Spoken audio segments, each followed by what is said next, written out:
세계는 지금 트럼프발 관세로 정신이 하나도 없습니다. 세계 증시는 지난주 금요일에 이어 월요일에도 폭락했습니다. 블랙 프라이데이가 블랙 먼데이로 이어졌습니다. 지금 블랙 튜스데이가 될지는 좀 지켜봐야 되겠는데요. 하지만 트럼프 미국 대통령 아랑곳하지 않는 모습을 보이고 있습니다. 직접 들어보겠습니다. What's going to happen with the market, I can't tell you, but I can tell you our country has gotten a lot stronger. And eventually, it'll be a country like no other. It'll be the most dominant country economically in the world. I don't want anything to go down, but sometimes you have to take medicine. 자, 병을 고치려면 약을 써야 한다. 말은 좋아요. 그런데 전 세계인들 중에 상당수 그 약이 병 고치는 약이 아니었다는 얘기가 많습니다. 그야말로 비명이 이곳저곳에서 터져요. 그렇습니다. 지금 당장은 트럼프 대통령의 관세 정책이 극약이 되고 있다, 이런 평가가 나옵니다. 7일 코스피, 우리 코스피가 유가증권 시장이 2,400선이 붕괴됐습니다. 8개월 만에 매도 사이드카가 발동을 했고, 폭락을 하는 경우에 이제 장을 멈추죠. 그렇습니다. 7일 다른 아시아 국가들도 마찬가지입니다. 일본 니케이 지수가 7.8% 내려갔고요. 홍콩의 항생 지수도 13.2%가 내려갔습니다. 그러니까 동반하락입니다. 유럽, 아시아, 호주 증시가 블랙 먼데이 몸살을 앓고 있는데 환율도 요동칩니다. 이거는 원달러 환율인데 왜 그러냐면 외국인들이 매도해서 달러가 빠져나가기 때문에 우리 환율이 또 급등을 했습니다. 네. 어제 이 증시를 하는 제 지인들, 또 투자를 많이 해놓은 친구들 하루 종일 울상이었습니다. 문제는 이 불난 집에 기름을 붓는 듯한 트럼프 대통령의 행동과 발언이었습니다. 이 얘기 들으면 화나실 분들이 많을 것 같아요. 어떤 것들이 있었죠?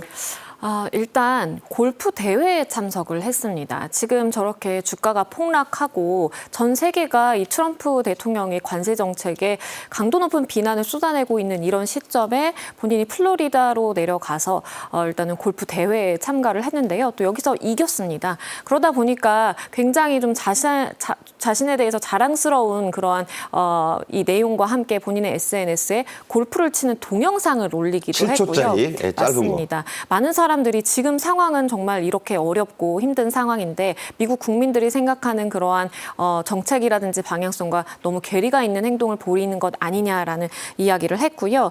기자가 증시 폭락에 대해서 물었더니 멍청한 질문이다라고 이야기를 하면서 나는 그 어떤 것도 떨어지는 걸 원하지 않는다. 하지만 뭔가를 바로잡기 위해서는 약을 먹어야 될 때도 있는 것 아니냐라는 또 이야기를 하기도 했고요. 유가는 내려가고 또 금리도 떨어지고 식품값도 내리고 있다, 잘 되어가고 있다라는 황당한 발언을 했습니다. 상태는 트럼프 대통령의 저 말과 정반대로 지금 움직이고 있잖아요. 그렇습니다. 그렇기 때문에 미국 내에서도 국민들이 트럼프 물러나라라고 하면서 굉장히 좀 시위도 벌이고 온라인상에서도 그러한 움직임이 활발하게 이어지고 있습니다. 네. 대단한 하여튼 그 지도자입니다. 트럼프의 1호 친구 퍼스트 버디 한 달 전에만 해도 같이 차 타고 아주 웃고 그랬는데 지금 상황은 완전히 달라진 사람이 있습니다. 일론 머스크 테슬라 CEO죠. 본인의 이 소유 주식 폭락을 했고 또 줄줄이 기부금을 냈었던 미국의 IT 재벌들의 주가도 폭락했습니다. 시총이 1조 원 가까이 날아갔다니까 무슨 말이 필요하겠습니까? 트럼프의 말과 정반대 현상 계속 지금 벌어지고 있어요. 그렇습니다. 쭉쭉쭉쭉 빠지고 있습니다. 그래서 역대 이 블랙 먼데이 현상하고도 결과하고 비교하더라도 그 낙폭이 가히 비등할 정도입니다. 지금 화면 보시는 바와 같이 코로나19 때 팬데믹 때 13.9%가 내려갔는데 금융위기 때 12.4%, 이번에 10.5%입니다.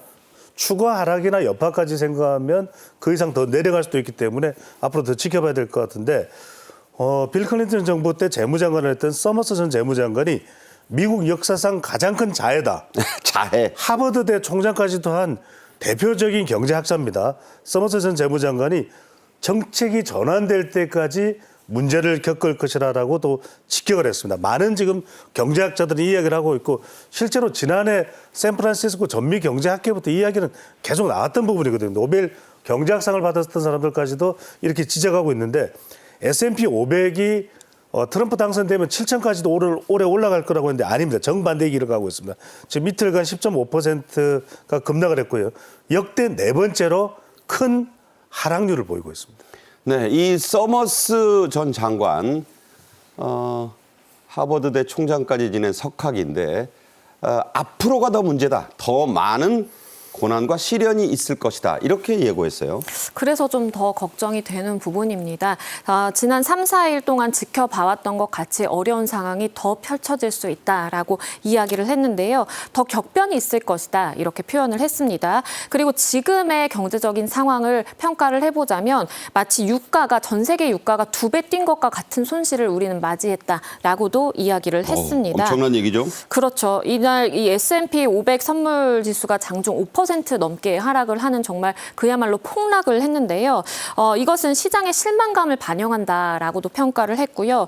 2차 세계대전 이후에 미국에서 가장 해로운 경제정책이 될 가능성이 있는 이 관세 정책에 대해서 많은 전 세계 국민들이 이것을 어떻게 바라보고 있는지를 시장이 반영한 것이다라고 이야기를 했습니다. 네, 오직 트럼프 대통령과 그의 진짜 이 측근들만 괜찮다, 오케이다, 더 버텨라 이렇게 얘기하고 있습니다. 어떻게 될지 저도 참 궁금하네요. 자, 우리 금융시장, 증시, 증시는 떨어졌고 환율은 그 가치가 폭락했습니다. 자, 원달러 환율 최근 들어서 가장 큰 폭으로 뛰었고요. 쉽게 말해 이 원화값이 가장 많이 떨어졌다. 이거 좋은 게 아니에요. 그렇습니다. 그러니까 이제 우리가 일단은 헌법재판소 선고되었는 국내 정세가 일단 해소됐으니 불안 정세가 해소됐기 때문에 환율이 내려갔었거든요. 원래 정상적으로 내려가야죠. 그런데 관세 때문에 바로 올라갔습니다. 왜냐하면 전 세계 증시가 동시 폭락을 하면 외국인들은 신흥시장을 매도합니다. 그 현상이 나타난 건데 7일 원달러 환율이 33.7원 급등했습니다. 하루에. 5년 만에, 하루 만에 최대폭으로 상승했는데 원달러 환율이 1,460원대에서 등락을 거듭하고 있는 상황이고 이제 더 올라가면 상당히 위험해집니다. 지금 원래 우리 목표는 1,300원대까지 내려와야 되는데 자칫 1,500원대까지 올라가면 큰일 납니다. 네. 엔화는 1,000원을 돌파했고요.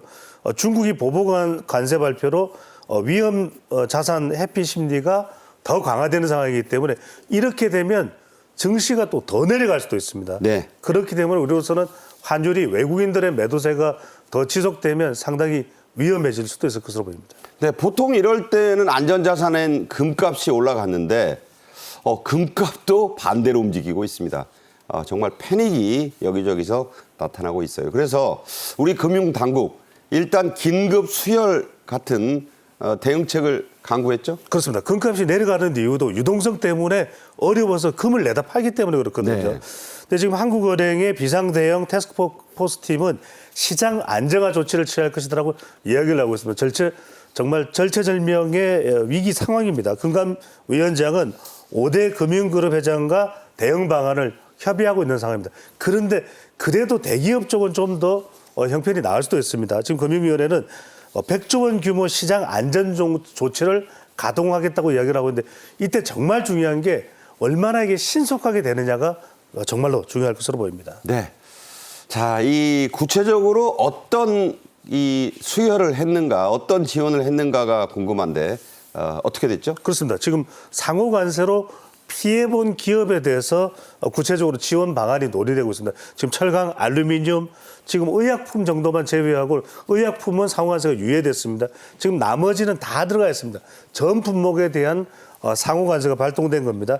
김병환 금감위원장은 첨단 전략 산업기금 조성에 박차를 가겠다라고 지금 설명을 하고 있습니다. 6대 금융지주 은행권이거든요. 여기서 정책 금융기관과 적극적 자금 지원을 당부한다라는 이야기를 하거든요. 은행권에서 얼마나 빨리 낮은 저리로 돈을 좀 풀어놓을까가 관건이 되고 있습니다. 네. 자, 우리의 힘만으로는 부족하고 이 트럼프의 관세 정책에 어떤 변화가 와야 돼요. 근본적인 문제가 해결이 되지 않고 있습니다.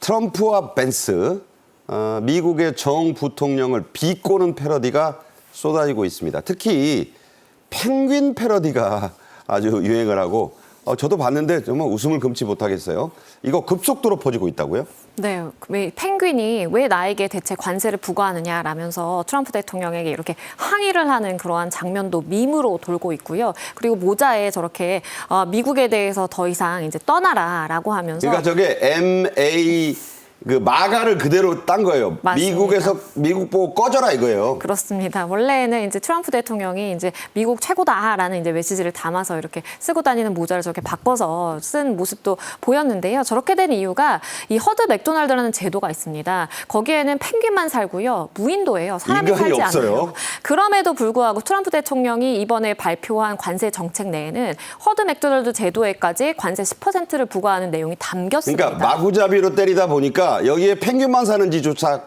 그 구별 안 했다는 얘기입니다. 그렇습니다. 그러다 보니까 얼마나 주먹구구식으로 이렇게 관세 정책을 발표했길래 사람이 살지 않는 펭귄만 사는 저 무인도에 관세를 부과했느냐라고 비꼬는 이러한 목소리가 많아졌고요. 그러다 보니까 펭귄이 아니 대체 왜 내가 관세를 내야 되느냐 이렇게 항의를 하는 저런 밈이 유행을 하는 겁니다. 그러니까 이제 이런 얘기가 나와요. 젤렌스키가 과거에 저 두 사람한테 갔을 때 정장 안 입고 와서 아주 수모가 많았는데 수모를 줬는데 그래서 펭귄이 그런 말을 합니다. 아니 정장 안 차려입었다고 100% 때린 거요? 뭐 이런 말이 있어요. 해도 할 말이 없고 미국인들의 이 패러디는 참 위트가 있습니다. 그런 생각 해봤습니다. 미중 관세 전쟁 중국말로 점입 가격입니다. 트럼프는 100%가 넘는 104%라는 보복 관세까지 경고를 했죠. 그렇습니다. 트럼프 대통령이 중국이 대미 보복 관세 철회 안 하면 50% 추가하겠다. 그러니까 기존의 34%에서 50%니까 84%가 됩니다. 원래 20% 있고. 20% 있고요. 그러니까 104% 되는 거예요. 104%가 됩니다. 트럼프 대통령이 7일 트루스 소셜에 중국이 대미 관세 34%를 추가했다. 그렇게 이야기하는데 중국이 4월 8일까지 철회 안 하면 4월 8일까지니까 지금 날짜가 거의 뭐 이게 내일이에요. 그렇습니다. 그래서 대중관세를 104%를 매기겠다 이렇게 했습니다. 트럼프 대통령은 중국을 제외한 모든 국가와는 협상을 시작하겠다. 일본하고 또 협상을 또 시작한다는 것이거든요. 그래서 또 일본 정시에 또 주가는 또 올라가는 그런 상황도 나오고 있는데 중국에 대해서는 절대적으로 이 보복을 처리하지 않겠다. 아주 강하게 중국을 정조준하고 있습니다. 네, 8일이 왜 내일이냐 하시는 분들이 있는데 8일은 미국 시간으로는 우리 시간 내일입니다. 중국은 그래서 이제 내일부터라고 생각을 합니다. 이 시차 때문에 헷갈리시면 안 돼요.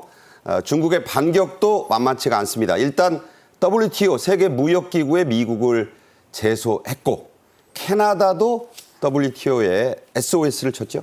네, 캐나다의 경우에도 미국의 자동차 관세 부과에 대해서 WTO 분쟁 협의를 지금 요청한 상황이고요. 중국의 외교부도 미국의 일방적인 관세다라면서 WTO 규칙을 위반한 것이다라고 주장을 하고 있습니다. 그래서 중국 상무부는요, 이러한 미국의 무역 조치에 대해서 WTO에 역시 제소를 해놓은 상황인데요. 중국의 상황이 굉장히 어려운 것이 만약에 상호관세 35%가 발효가 되면 미국에 들어오는 중국산 제품이 기존 20%에 더해진 54% 관세를 물게 되는 것이거든요. 그러다 보니까 WTO에 제소를 하면서 적극적으로 지금 문제 제기를 하고 있는 상황입니다. 네. 자, 그런데 이 WTO 사실 힘이 없어요. 그래서 이 문제를 해결할 수 있는지에 대한 의구심이 커지고 있습니다. 트럼프는 과거 1기 때도 WTO를 한번 무력화시킨 바 있죠? 그렇죠. 2019년이었습니다. 트럼프 대통령의 첫 임기 당시에 이 미국이 이 신규 판사 임명을 거부를 했어요. 그러다 보니까 사실은 WTO의 업무에 막대한 차질이 빚어졌던 그러한 상황이 있고요. 이렇게 미국이 강하게 나올 수밖에 없는 이유가요. WTO의 연간 예산의 11%가량을 미국이 부담합니다. 그렇기 때문에 만약에 내가 지원하지 않겠다. 그리고 판사도 내가 원할 때 임명하겠다. 뭐 이런 식으로 가다 보면 WTO 입장에서는 굉장히 좀 어려워지는 그런 상황이 처해질 수밖에 없는 것이고요. 일단 미국이 2024년, 2025년 분담금 지급을 중단했다라고 지금 언론 보도가 이어지고 있는 상황이고 이러한 중단이 계속된다면 WTO도 더 이상 좀 운영이 어려워지는 그러한 경제적인 좀 부담이 생기게 됩니다. 네. 자, 9일부터입니다. 이게 내일이죠. 이제 국가별 상호관세 부과될 예정입니다. 일단 물고 나서 협상을 하니까 내야 합니다. 정인교 통상교섭본부장. 요새 미국이 집인지 여기가 집인지 모를 지경입니다. 벌써 세 번째 방미길에 올랐죠? 그렇습니다. 지금 같은 미국의 정말 폭탄 관세 상황이라면 미국에 가 있을 수밖에 없는 상황이고요. 정의교 통상교섭본부장이 또 미국으로 가서 9일부터 이제 국가별 상호관세 부과한 것에 대해서 미국의 USTR 등과 이렇게 본격 이제 협의를 할 겁니다. 8일, 9일 이제 워싱턴 DC를 방문하는데 미국 현지 시각입니다. 그래서 미국 무역대표부 대표 USTR 면담을 하게 되는데 정인규 본부장은 상당히 그동안 이 무역 관련되는 정통한 그런 전문가입니다.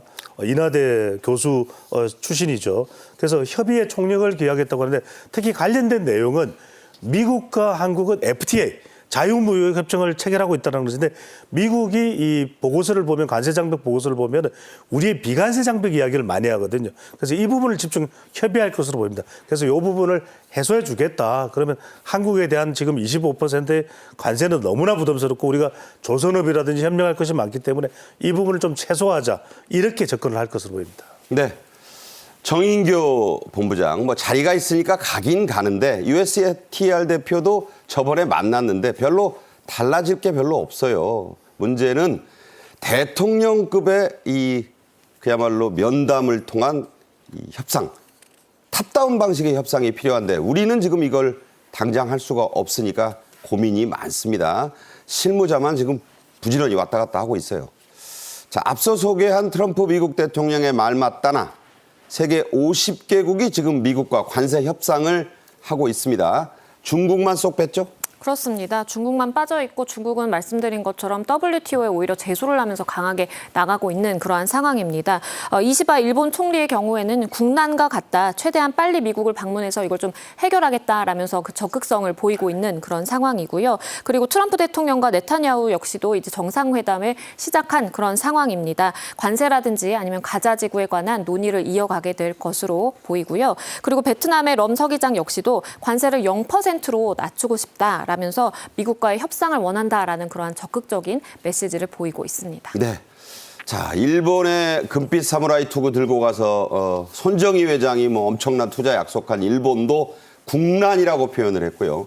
베트남 서기장 얘기는 우리가 주목해야 될 게 우리 삼성전자, LG전자가 베트남에 엄청나게 많이 투자하고 나가 있기 때문에 베트남 관세는 곧 우리의 관세이기 때문에 이것도 주목해서 보셔야 됩니다. 전망은 제가 보기에 결코 밝지 않습니다.